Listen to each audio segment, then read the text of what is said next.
కొత్త పార్టీ ప్రకటించిన కవితపై మాజీ ఎమ్మెల్యే బాల్క సుమన్ సెటైర్లు వేశారు.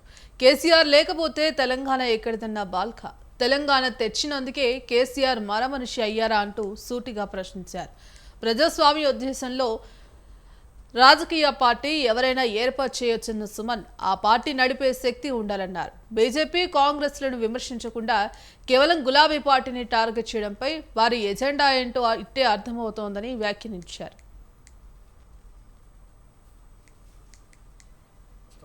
ఎవరైనా పార్టీలు పెట్టుకోవచ్చు.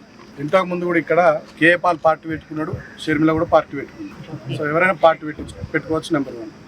నెంబర్ 2, పార్టీ పెట్టిన క్రమంలో ఆ పార్టీ ఎజెండా ఏంది, ఆ పార్టీ విధానం ఏంది, ఆ పార్టీ ప్రజల కోసం పెట్టిన పార్టీయా, ఆ పార్టీని వేరే ఎవరు వెనకాల నుండి పెట్టించిన పార్టీయా, ప్రజలన్నీ కూడా గమనిస్తారు. 3వది, గతంలో కూడా తెలంగాణలో చాలా పార్టీలు వచ్చినాయి. ఆలి నరేంద్ర గారి నుంచి మొదలుకొని నాగం జనార్దన్ రెడ్డి గారు, దేవేంద్ర గౌడ్ గారు, తర్వాత ఇతరత్ర చాలామంది, విజయశాంతి గారు, చాలామంది పార్టీలు పెట్టారు. కానీ ఆ పార్టీల పరిస్థితి ఏమైందో తెలంగాణలో మీ అందరికీ కూడా తెలుసు.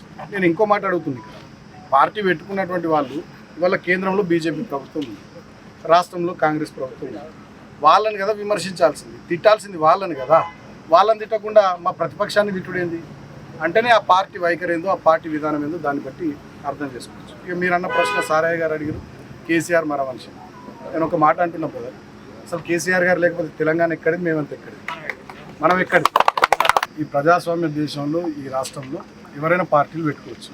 ఇంతకు ముందు కూడా ఇక్కడ కేఏపాల్ పార్టీ పెట్టుకున్నాడు, షర్మిల కూడా పార్టీ పెట్టుకున్నాడు. సో ఎవరైనా పార్టీ